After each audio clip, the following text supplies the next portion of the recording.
오늘 첫 주일입니다. 12월 25일 성탄절 전까지 4주를 세계교회는 대림절 혹은 대강절 아니면 어드벤트 아니면 세컨드 커밍 아니면 퍼스트 커밍 이런 다양한 말로 예수 그리스도께서 우리에게 오신 것을 기억하고 또 기다리는 그런 시간이 되겠습니다. 오늘 여러분하고 나눌 주제는 예수께서 왜 오셨는가에 있습니다. 예수께서 왜 오셨나요? 왜 예수께서 어떤 이유로 처음 이 땅에 오셨을까요? 어떤 이유로 예수 그리스도께서는 다시 재림하셔야 하나요? 또 어떤 이유로 승천하신 예수 그리스도께서 성령과 함께 우리와 지금도 함께 살아가고 계신가요? 그 내용을 살펴보려고 합니다. 예수님은 이 점에 있어서 우리가 오해하기를 원하지 않으셨고, 우리가 만든 이유, 우리가 원하는 이유, 우리가 간절히 바라는 이유가 그분이 우리에게 주시려고 하는 이유와 다를 때 거절하셨던 것을 볼 수가 있습니다. 예수님 당시에 한 사람이 찾아와서 예수님에게 다음과 같은 요청을 하죠. 선생님, 내 형을 명하여 유산을 나와 나누게 하소서. 누가복음 12장 14절의 말씀입니다. 이게 아마 당시의 유다의 문화에 있었던 것 같죠? 랍비, 선생님은 단순히 클래스에서 가르치는 정도가 아니라 누군가가 돌아가시고 나서 그의 재산을 나누는 문제, 재산을 분배하는 문제, 또 서로 가족 간에 있어서의 갈등을 해결하는 문제까지 나섰던 것으로 보입니다. 그렇게 이 사람은 예수를 한 명의 랍비로 보고 자기의 형에게 가서 유산을 나누도록 명령을 해달라 이렇게 요청을 하죠. 예수님의 대답은 다음과 같습니다. 누가 나를 너희의 재판장이나 물건 나누는 자로 세웠느냐? 단박에 거절하시죠. 예수님이 오병이어로 수천 명을 먹이셨을 때 놀라운 기적이었습니다. 그럴 수밖에 없었던 것이 한 소년의 도시락을 가지고 남자만 5,000명, 아이들까지 포함하면 10,000명 훌쩍 넘는 사람들이 기적과 같이 음식을 먹었단 말이에요. 그래서 이들이 예수 그리스도를 따라다니다가 얼마 지나지 않아서 예수를 떠나 다시 따르지 않게 되었습니다. 그 이유는 이들의 생각, 이들이 원하는 것은 예수 그리스도의 빵뿐이었는데 예수님은 빵만 주시는 것이 아니라 또 다른 것을 우리에게 주시려고 하신다라고 하는 사실이 그들에게는 실망감이 되었던 것이죠. 이 내용이 요한복음 6장 66절입니다. 우리 666 떠올리면 참 좋을 텐데 굳이 그것과 직접적인 연관은 없습니다만 빵만 또 아니면 자기의 육신의 배부름 아니면 자기 육신에 있어서의 어떤 욕망을 채우는 것으로만 예수 그리스도를 따라다니려 하다가 뒤돌아서는 그런 사람들의 모습이죠. 많은 사람들이 예수님을 열광했죠. 열광을 보냅니다. 그리고 찬사를 보내고 주님, 선생님, 랍비요, 또 어떤 일은 이제 메시아까지 이렇게 호칭하는 것을 볼 수가 있습니다.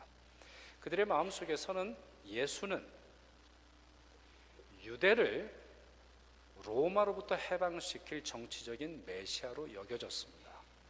그럴 만한 능력이 가지고 있었죠. 왜냐하면 예수님은 마귀를 내쫓으실 뿐만 아니라 마귀의 권세를 쫓으셨고 수많은 기적과 이적을 보이셨습니다. 풍랑을 잠재우기도 하셨고 풍랑을 일으키기도 하셨고 또한 예수께서 원하시는 또 예수께 간절히 소망하는 많은 사람들의 병을 고쳐주신 것을 그들이 잘 보았기 때문이죠. 그런데 이와 같이 예수께 열광했던 사람들은 유월절, 다시 말씀드려서 유대인들에게는 해방절이죠. 유월절이라고 하는 것은 유대인들의 조상인 히브리인들이 출애굽했던 애굽으로부터 탈출을 해서 자유를 얻게 되었던 해방의 날, 그날이 이르기 전에 예수를 못 받게 합니다. 왜냐하면 예수 그리스도께서는 정치적인 메시아가 되실 생각이 없었기 때문이죠.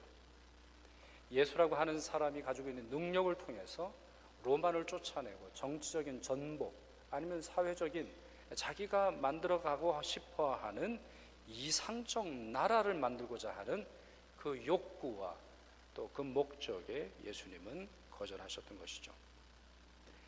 오늘 우리가 살펴보려고 하는 이 요한 1서, 다시 말씀드리면 요한 1서라고 하는 것은 요한이 보낸 첫 번째 편지라는 내용이죠. 첫 번째 편지의 3장에 매우 중요한 단어가 나옵니다.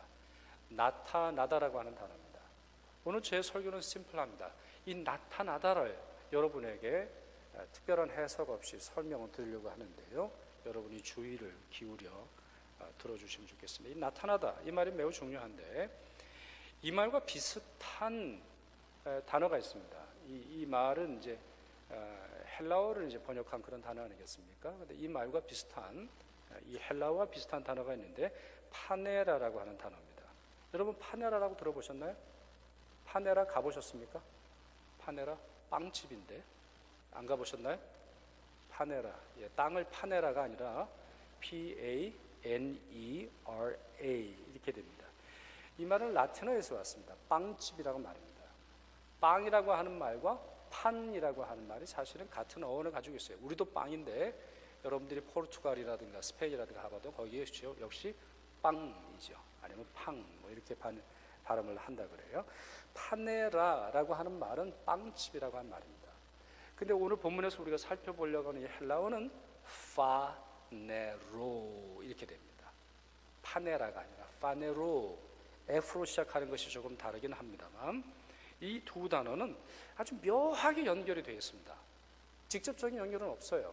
그러나 당시 예수님 당시의 시대가 로마가 지배하고 있었고 동시에 헬라어가 국제적으로 사용되는 것으로 보았을 때 이 메시지, 요한 1서가 쓰여졌고 또 이 요한 1서를 처음 읽었던 사람들에게는 이 이중문화적 성격이 그들에게 있었으리라 추측해 볼 수 있습니다. 그러니 달리 말씀드려보면 파네라가 파네로, 나타나다, 이렇게 인식이 될 수도 있었으리라는 거죠. 그리고 이런 추측은 실제로 가능합니다. 왜냐하면 여러분, 예수님의 일생에 있어서 이 빵은 뗄래야 뗄 수가 없어요. 그렇잖아요? 예수님이 어디에서 탄생하셨습니까? 베들레헴, 베틀레헴. 베트라고 하는 말은 집이고 레헴이라고 하는 것은 빵입니다. 빵의 집인 베들레헴의 예수 그리스도께서 나타나셨습니다. 또한 예수님께서는 요한복음 6장에도 나옵니다만 자기 자신을 하늘에서 내려온 생명의 떡이다 말씀하셨어요. 과거에 너희들의 조상은 광야를 걸어갈 때 만나를 먹었겠지만 너희들은 이제 그 만나를 보낸 근원적이고 본질적이고 온전한 떡을 보고 있다, 이렇게 말씀하시죠. 그러니 사실은 오병이어의 기적은 먹고 배불리려고 하는 예수님의 의도가 아니라 우리의 생명의 근원이 바로 그분에게 있다는 것을 나타내시려 하시는 거죠. 뿐만 아니라 여러분, 오늘 성찬식을 거행합니다만 예수님의 성만찬이 있었던 바로 그 시간을 떠올려 보시죠.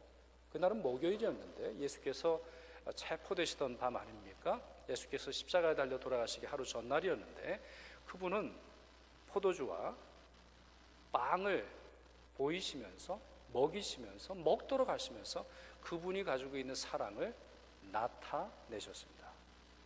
그러니 어떻게 보면 파네라오는 파네로, 하나님의 거룩한 신성뿐만 아니라 하나님의 의지, 하나님이 우리에게 오신 이유, 예수 그리스도께서 우리에게 오신 이유를 잘 보여주는 상징 아니면 내용, 역사, 단어, 이렇게 설명드릴 수가 있겠습니다.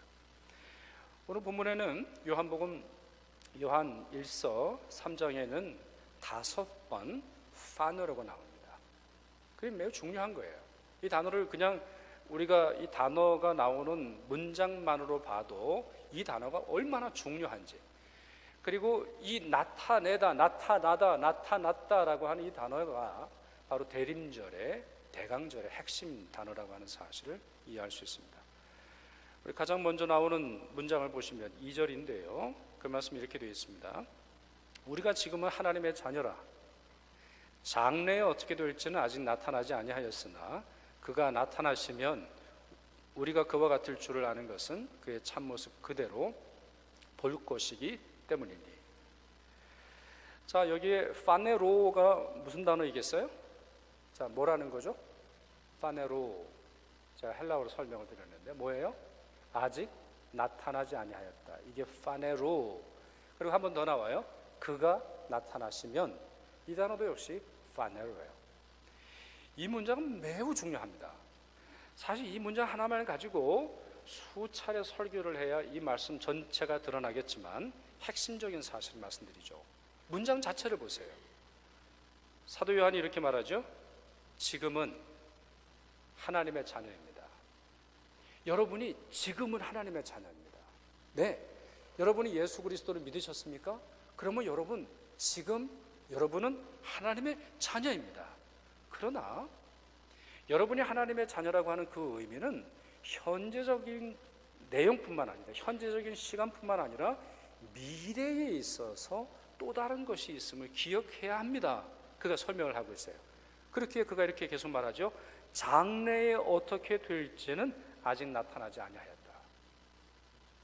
우리가 받은 이 구원이 마치 어떤 하나의 씨앗과 같아서 이것이 어떻게 자랄지는 자라봐야 아는 것처럼 이미 지금은 벌써 내가 하나님의 자녀로 살아갑니다만 내 구원의 온전하고 총체적이고 완성되고 가장 거룩한 모습은 아직 파네로 하지 않았습니다. 그러면 언제 나타나는 겁니까? 바로 그분이 나타나실 때.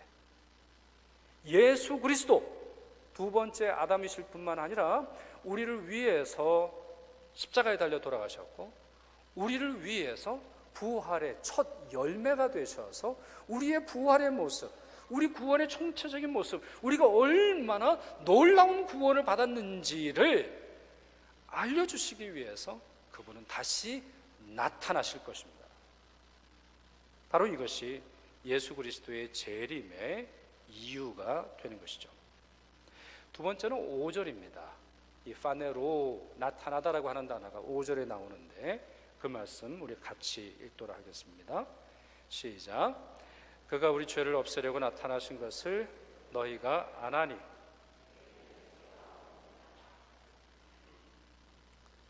여기도 나타나신 것을 이렇게 말씀을 하고 있는데요. 이 문장은 예수 그리스도께서 오신 가장 본질적인 목적을 우리에게 가르쳐 주죠.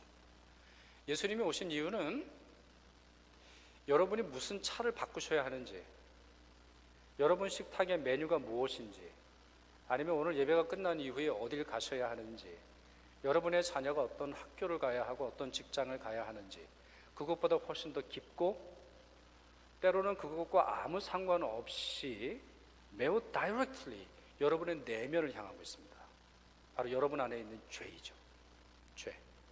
우리의 모든 근원, 모든 문제의 근원이 되고 우리의 죽음의 이유가 될 뿐만 아니라 우리 안에서 씻을 수 없는 상처와 아픔과 어둠과 근심과 우울함 속에서 살아가기에는 그 죄를 없애기 위해서 주께서 나타나셨다.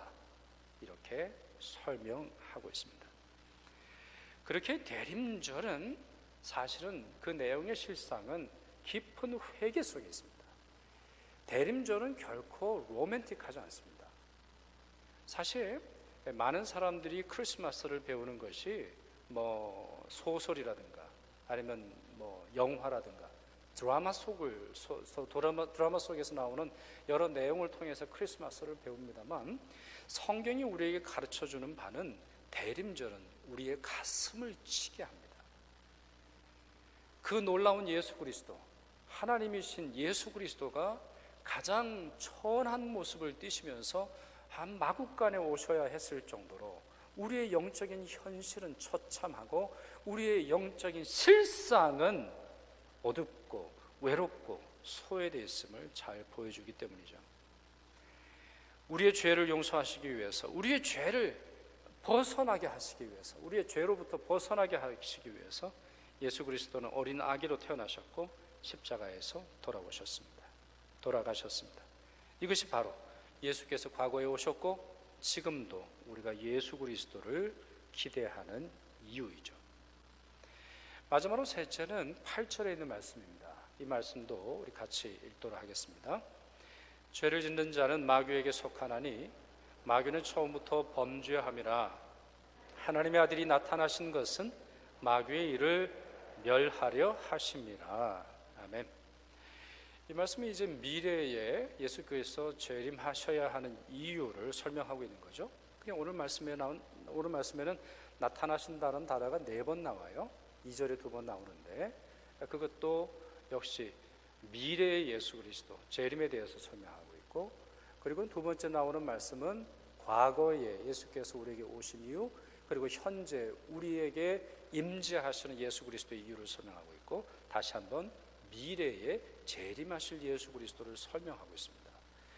그런 점에서 여러분, 재림은 우리의 소망의 상당 부분을 차지합니다. 여러분의 소망을 이루어지기 위해서는 상당 부분 재림이 필요하다는 것을 성경을 통해서 우리는 이해할 수 있는 것이죠. 내용을 보실까요? 이 내용 중에 이런 말씀이 있죠.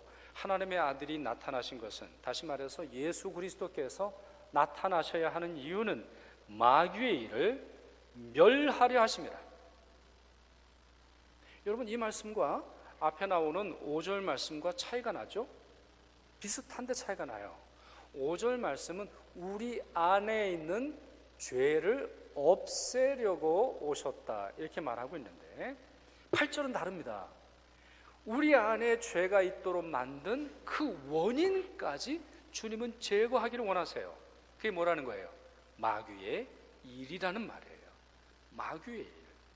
우리 안에 있는 원죄, 우리의 행동으로 지은 죄, 우리의 마음으로 지은 죄, 주님 앞에서 거부한 죄, 믿지 않은 죄, 또한 예수께서 원하지 않으시는 수많은 추악한 일을 범한 죄까지가 아니라, 그 정도가 아니라 그 모든 일의 시작점인 마귀의 권세까지, 우리를 괴롭게 하든 괴롭게 하지 않든, 우리에게 문제를 주든 주지 않든, 우리에게 직접적인 영향을 주든 주지 않든, 모든 문제의 근본적인 원인이 되는 마귀와 마귀의 일까지 멸하시기 위해서 예수께서 오셔야 한다, 이렇게 설명하고 있죠. 이 내용을 가장 잘 보여주는 책이 요한계시록 아닙니까? 요한계시록의 결말, 주제가 뭡니까? 승리의 예수 그리스도시죠. 승리의 예수 그리스도께서 오셔서 모든 죄악을 멸하실 뿐만 아니라 세상의 모든 악, 더러움, 마귀와 그 졸개 귀신들까지 사로잡아 영원한 무저갱에 던지올 것이다 말씀을 하고 있죠. 이와 같이 궁극적인 승리, 이와 같은 궁극적인 승리를 위해서 예수 그리스도는 우리에게 나타나실 것입니다. 여러분, 예전 라디오 아직도 가지고 계신 분 계시나요? 아날로그 라디오 가지고 계신 분 계세요? 예전에 부산 살던 어떤 분이랑 얘기하다 보니까 신기한 얘기를 들었는데, 부산은 이 대마도랑 가깝잖아요. 그래서 이렇게 하이웨이를 운전하고 하다 보면 이쪽을 틀면 한국 방송, 저쪽을 틀면 일본 방송이 들린대요. 그럴 정도로 이 주파수가 서로 이렇게 혼란을 일으킨다 그러는데, 예전 라디오 주파수 잡기가 참 어렵습니다. 참 어려워요. 그 조금 맞춰가면서 그 아주 저스트한, 아주 그 똑바른 주파수를 잡아야 제대로 된 소리를 들을 수가 있습니다. 만약 정확하지 않을 때 다른 방송과 겹쳐 들리기도 하죠. 이것도 들렸다가 저것도 들렸다가 노이즈도 함께 듣는 그러한 실정이 있습니다. 대림절은 우리의 몸과 마음과 생각과 의지와 영혼을 주님께 맞추는 기간입니다. 우리에게 주님을 맞추도록 하는 기간이 아니라, 주님께서 오시는 이유, 주님께서 이미 오셨고 이제도 함께 하실 뿐만 아니라 앞으로 오셔야 하는 이 이유에 과연 우리는 합당한 사람인가를 맞추어 생각해 보아야 하는 절기이죠. 그렇기에 다음과 같은 결론 말씀을 드리고 싶습니다. 이미 우리를 하나님의 자녀로 삼아주심에 감사해야 하겠습니다. 둘째, 이미 우리의 죄를 용서하시기 위해 십자가 보혈로 우리를 구속하심을 믿고 감사해야 되겠습니다. 장래에 다시 오셔서 우리 구원의 온전한 모습을 나타내실 것을 믿고 기대감 속에서 살아가야 하겠습니다. 넷째, 장래에 다시 오셔서 온 세상의 죄와 악의 근원인 마귀와 마귀의 일을 멸하실 것임을 확신하고, 때로 힘들고 어렵지만, 때로 영적인 싸움 같은 싸움 속에서 실패하는 것처럼 느껴진다 할지라도 주님을 기다려야겠습니다. 그리고 마지막으로 5번째, 바로 지금 과거에 오셨던 예수 그리스도, 그리고 다시 오실 예수 그리스도를 기다리는 바로 지금 우리가 예수의 사람이라고 하는 사실을 나타내며 살아야겠습니다. 예수 그리스도는 때가 되실 때 그분이 나타나실 것입니다. 그러면 우리도 우리 안에 계신 예수 그리스도의 복음과 예수 그리스도의 능력을 나타내야 합니다. 오늘 본문 말씀 읽지 않았습니다만 요한일서 3장 10절은 파네로라고 하는 헬라어 단어의 명사형이 나옵니다. 파네로스라고 하는 명사형, 형용사형의 단어인데 그 문장이 이렇게 되어 있습니다. 함께 우리 괄호에 있는 내용은 빼시고 읽도록 하겠습니다. 시작. 이러므로 하나님의 자녀들과 마귀의 자녀들이 드러나나니 무릇 의를 행하지 아니하는 자나 또는 그 형제를 사랑하지 아니하는 자는 하나님께 속하지 아니하니라. 아멘.